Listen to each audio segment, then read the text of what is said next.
Hermanos, que Dios les bendiga. Mucho gusto en estar otra vez más con ustedes. Por favor, sigamos orando por la iglesia, sigamos orando por los hermanos. Les encargo sus oraciones por el Consejo Consultivo de la Iglesia, por sus familias. Oren, por favor, también por los pastores de las misiones, que Dios esté proveyendo, y los unos por los otros. ¿Está bien? Acuérdense, tenemos tiempos de oración en la semana, los devocionales, tenemos ayunos, tenemos oración el fin de semana. La iglesia sigue caminando, la iglesia no se detiene y esperamos en Dios pronto ya salir de toda esta situación de emergencia de salud para que estemos ya avanzando. Oremos también por nuestros gobernantes y oremos para que el Señor nos siga protegiendo de toda enfermedad. ¿Les parece? Así que bueno, vamos a seguir trabajando el día de hoy nuestro devocional número 34. Qué bendición el que estemos aquí. Y necesitamos hacerlo, y necesitamos crecer en ello. Estamos hablando de la obra del Espíritu Santo, del trabajo del Espíritu Santo. La semana, el devocional pasado, nos quedamos aprendiendo acerca de eso, acerca de que Él nos convence de pecado, de justicia y de juicio. Cada uno de nosotros tenemos que comprender cómo trabaja el Espíritu Santo, qué es lo que Él hace en nuestras vidas. Esa promesa de la antigüedad que se daba en algunos hombres. Fíjense, es interesante porque en el Antiguo Testamento el Espíritu Santo descendía solo sobre algunos hombres específicos para capacitarlos con algún poder especial sobrenatural. Eso les permitió llevar a cabo varias labores encomendadas, como Sansón en el libro de los jueces, como David, usted lo puede leer en el libro de Samuel, como Gedeón también en los jueces, aún Saúl fue revestido por el poder del Espíritu Santo para lograr varias empresas. Elías, Eliseo, el Espíritu Santo estaba obrando en ellos, pero eran visitaciones especiales, eran momentos necesarios solamente para que lo lograran. Sin esa capacitación no hubieran podido hacerlo, ser fieles y cumplir con lo que estaban, con la misión que Dios les había dado.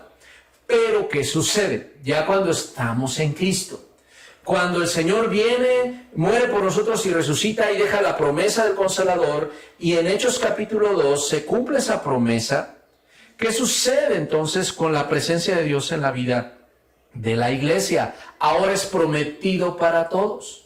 Vea por favor, 2 de Corintios, vaya conmigo por favor a 2 de Corintios capítulo 1. Esto es muy importante, amada iglesia, porque no podemos seguir creyendo que el Espíritu Santo solamente descansa en algunos hombres especiales. No podemos seguir creyendo que el Espíritu Santo solamente está para algunas personas. La Biblia enseña que el Espíritu Santo es la promesa para todos nosotros. Sin el Espíritu Santo no podríamos creer, no podríamos caminar en Cristo, no podríamos testificar de Cristo, no podríamos tener poder y autoridad sobre el reino de las tinieblas. Es para todos el Espíritu Santo. Que hay personas que desarrollan algunos ministerios como que con más esplendor de la obra del Espíritu Santo, pero eso no significa que tú y yo no tengamos el Espíritu Santo si no nos toca hacer ese tipo de ejercicios o de acciones. ¿Ok? Espero que estemos entendiendo eso. Vean lo que dice 2 de Corintios capítulo 1, versículo 19. Porque el Hijo de Dios, Jesucristo, que entre vosotros ha sido predicado por nosotros, por mí, Silvano y Timoteo, no ha sido sí y no, más bien ha sido sí en él. El apóstol Pablo está hablando a la iglesia y les habla acerca de Cristo. Ve el versículo 20. Porque todas las promesas de Dios son en él sí y en el amén. ¿Quién es él? Jesucristo. Por medio de nosotros para la gloria de Dios. Y el que nos confirma con vosotros en Cristo y el que nos ungió es Dios. Fíjese, aquí va bien importante. El que nos confirma en Cristo, el que nos da bendición y unción en Cristo. ¿Qué era la unción? Acuérdese usted que la unción era el aceite derramado. Normalmente el aceite en la antigüedad se derramaba sobre ¿quiénes? Sobre sacerdotes cuando eran consagrados, y después en la monarquía sobre reyes. Entonces cuando viene esa unción, ¿qué significaba? Pero ¿sabe una cosa? A muchas cosas se les ungía, a nivel sagrado, a nivel espiritual, eran los sacerdotes y después a los reyes. Pero a nivel normal se ungía, por ejemplo, la vida de las ovejitas se les ungía. Por eso decían los salmos que el buen óleo, ¿no? Ese buen óleo, esa era unción, ¿no? Jehová es mi pastor y nada me faltará. Él pone óleo sobre mi cabeza. Ese era como un descanso porque el Espíritu Santo bien, el aceite representaba ese descanso, esa tranquilidad. Ahora vea usted, porque aquí es importante. ¿Quién nos ungió? ¿Quién nos dio ese aceite derramado? Dice en el versículo 21, el que nos confirma con vosotros en Cristo y el que nos ungió es Dios mismo. ¿Cómo? Ve el versículo 22. El cual también nos ha sellado y nos ha dado las arras del Espíritu en nuestros corazones. Usted ve la palabra Espíritu y está con E mayúscula. Cada vez que usted encuentre la palabra Espíritu en su Biblia, va a encontrar con E mayúscula y con E minúscula.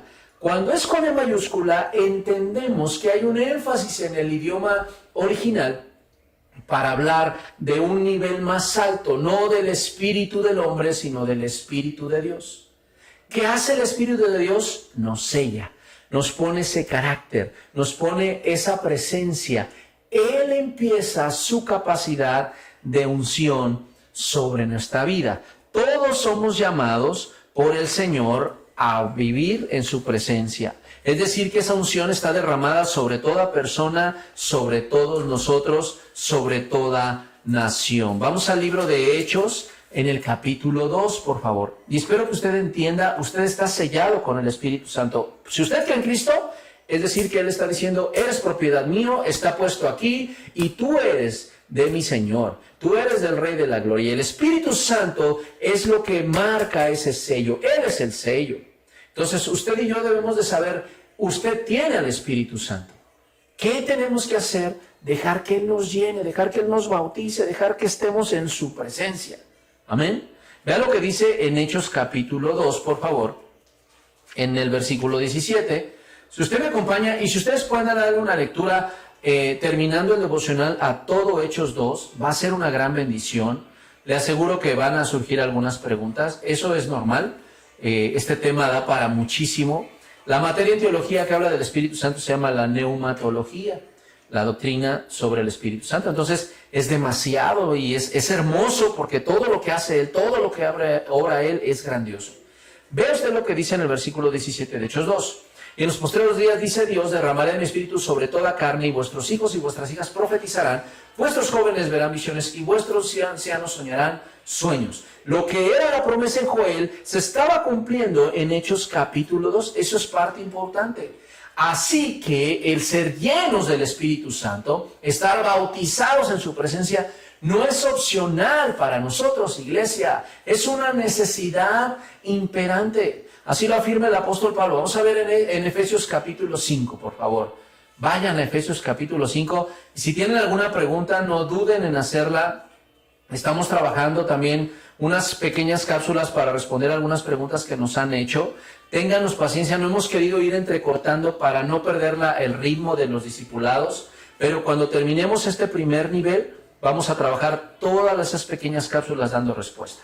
Mire lo que dice Efesios 5, 18, por favor. Y este tema es apasionante y este tema nos lleva a entender mejor la presencia de Dios en nuestra vida, lo que nos hace caminar con Dios. Mire lo que dice 5, 17.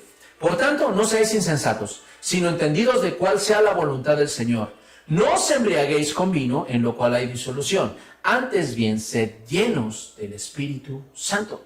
Fíjense qué interesante. Entonces, tenemos que estar literalmente siendo continuamente hundidos, sumergidos, bautizados en la presencia del Señor, porque necesitamos su poder para vivir, su poder para testificar, su poder para hacer obras, su poder para caminar. Necesitamos la obra del Espíritu Santo. Ningún hijo de Dios, escúcheme bien, aunque no quiera hablar del Espíritu Santo, ningún hijo de Dios puede llamar a Jesús si no es a causa del Espíritu Santo. ¿Qué le parece?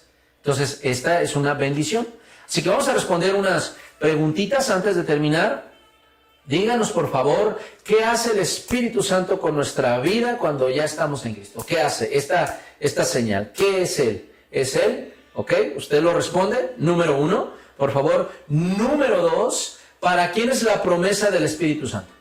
¿Para una persona, para dos, para el pastor, para un profeta? ¿Para quién es la promesa del Espíritu Santo? ¿Está bien? Número 2. Y tercero, ¿por qué necesitamos al Espíritu Santo? ¿Por qué usted cree que necesita al Espíritu Santo? ¿Y por qué ve en la Biblia que necesitamos al Espíritu Santo. ¿Está bien? Espero que esté animado. Vamos a seguir trabajando en estos devocionales. Tenemos mucho que aprender en nuestra doctrina, en nuestros conceptos, para que permeen nuestro corazón. Que Dios les bendiga. Se les ama mucho.